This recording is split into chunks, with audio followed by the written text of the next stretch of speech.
임금 채권의 우선 변제. 대법원 2008년 6월 26일 선고 2006-1930 판결. 최윤희 건국대 법학전문대학원 교수의 글입니다.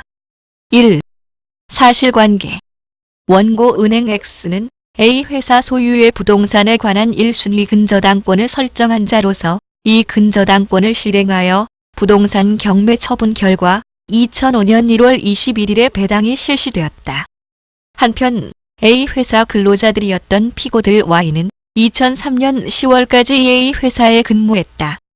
부동산 배당 시 은행 X는 26억 원의 배당을 신청했고 Y는 2003년 5월부터 10월까지의 급여와 상여금 8천만 원을 배당 요구하였다. 집행법원은 Y의 요구 중 3개월분인 2003년 8월부터 10월분의 급여와 상여금, 그리고 일부 8월분 급여를 받은 사람에 대해서는 7월분을 포함해서 6,600만 원을 1순위로 배당하고 부산 중구청장에게 2순위로 3천만 원을 배당한 후 나머지 25억 원을 X에게 배당하였다. 이에 X가 배당 이익의 소를 제기하였는데 피고 Y의 배당 금액 중 2003년 7월분을 배당한 것이 위법하다고 한 원심을 대법원도 정당하다고 판결하였다. 2. 판결의 내용.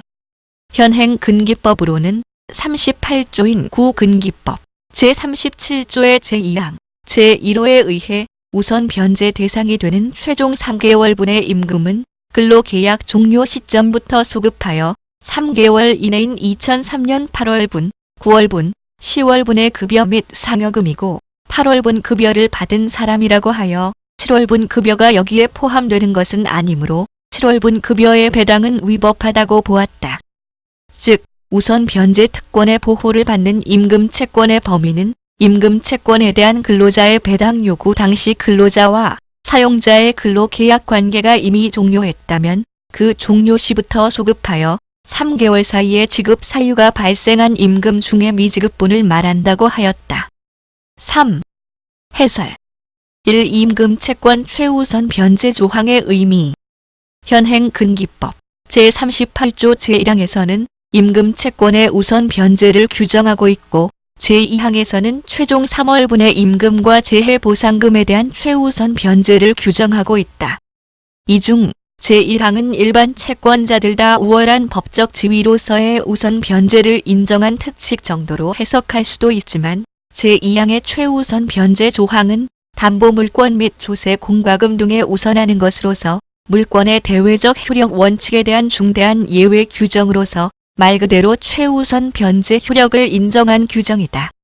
제38조 임금 채권의 우선 변제 1. 임금, 재해보상금, 그 밖의 근로관계로 인한 채권은 사용자의 총재산에 대하여 질관, 저당권 또는 담보권에 따라 담보된 채권 외에는 조세, 공과금 및 다른 채권에 우선하여 변제되어야 한다. 다만 질권, 저당권 또는 담보권에 우선하는 조세, 공과금에 대하여는 그러하지 아니하다. 2. 제1항에도 불구하고 다음 각호의 어느 하나에 해당하는 채권은 사용자의 총재산에 대하여 질관, 저당권 또는 담보권에 따라 담보된 채권, 조세, 공과금 및 다른 채권에 우선하여 변제되어야 한다. 1.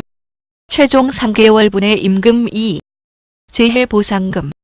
이처럼 최우선 변제 효력을 부여한 것에 대해서는 일종의 법정 담보 물권으로서의 우월적 지위까지 부여한 것으로 통상 해석되며 다만 환가성이 인정되는 다른 담보 물권들과 달리 경매 청구권이 곧바로 인정되지 아니하고 우선 변제권만 인정된다는 점이 그 특징이다. 뭔 소리냐고요? 저도 민법에 대해서 자세히 알지는 못합니다만 그냥 대충 아는 대로 날림으로 설명드려 보겠습니다. 틀릴지도 모릅니다. 먼저 법정 담보 물권이라는 소리부터 보면 채권을 떼이게 될 상황이 발생하면 채권에 대하여 동산, 부동산 등의 물건을 담보로 잡을 수 있는데 법적으로 보장된 경우는 법정 담보 물권, 당사자 간의 약정으로 권리가 발생하면 약정 담보 물권이라 합니다. 옛날 민법에서는 법정 담보 물권을 약정 담보 물권보다 선취권, 즉 우선적으로 챙겨가는 걸 인정해줬는데 지금은 그렇지는 않다고 합니다. 담보물권의 발생이 어떠냐에 따라 구분한다고 생각하시면 되겠습니다. 이렇게 담보를 잡고 있으면 변제받을 때 일반 채권에 비해서 우선적으로 떼인 돈을 챙길 수 있겠지요.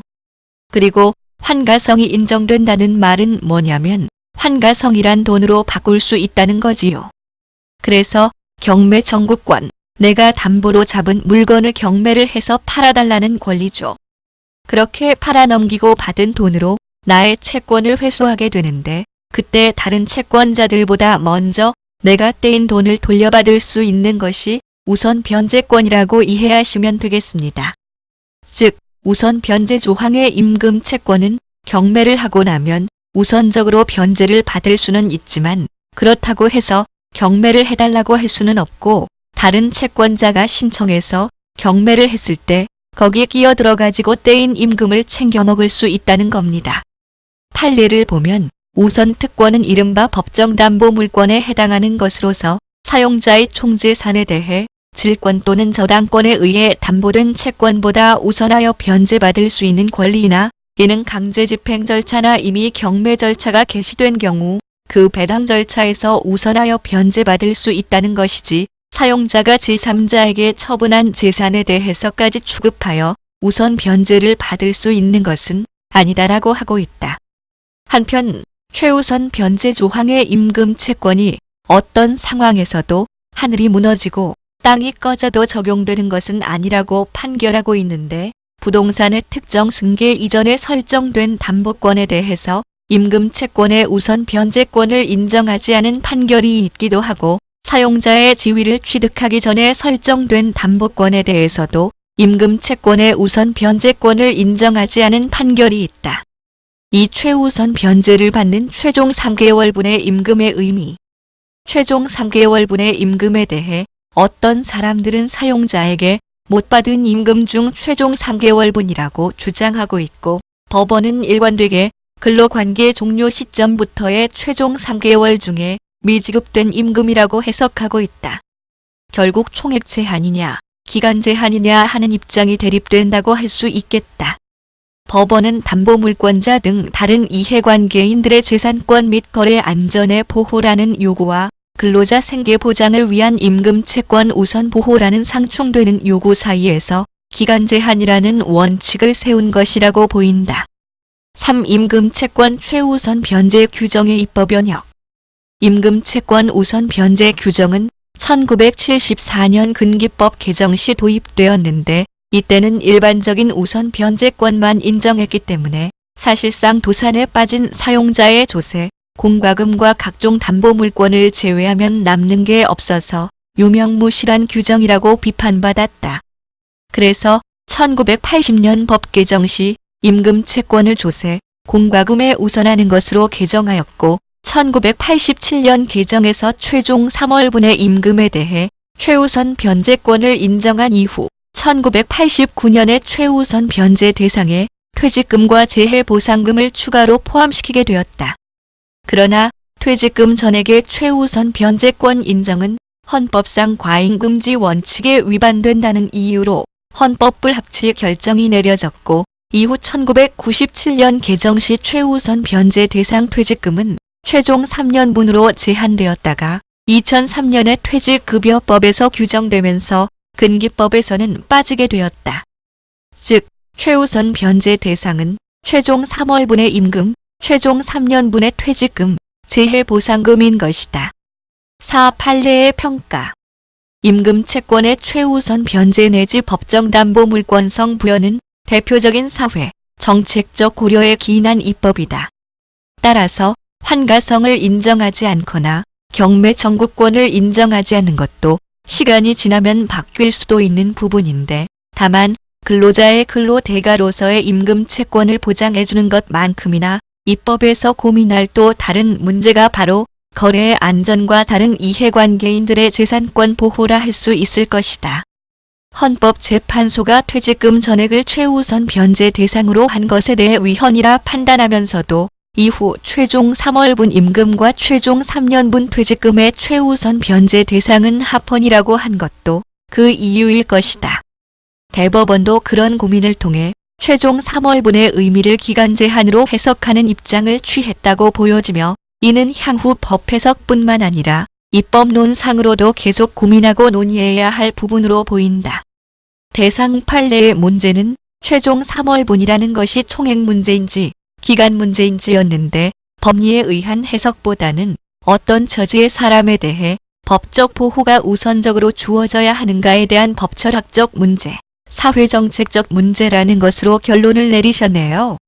큰 문제가 아니라서 이슈가 될 것 같지는 않지만 결국 최종적인 해법은 법 개정을 통해서 명확하게 하는 것이 아닐까 합니다.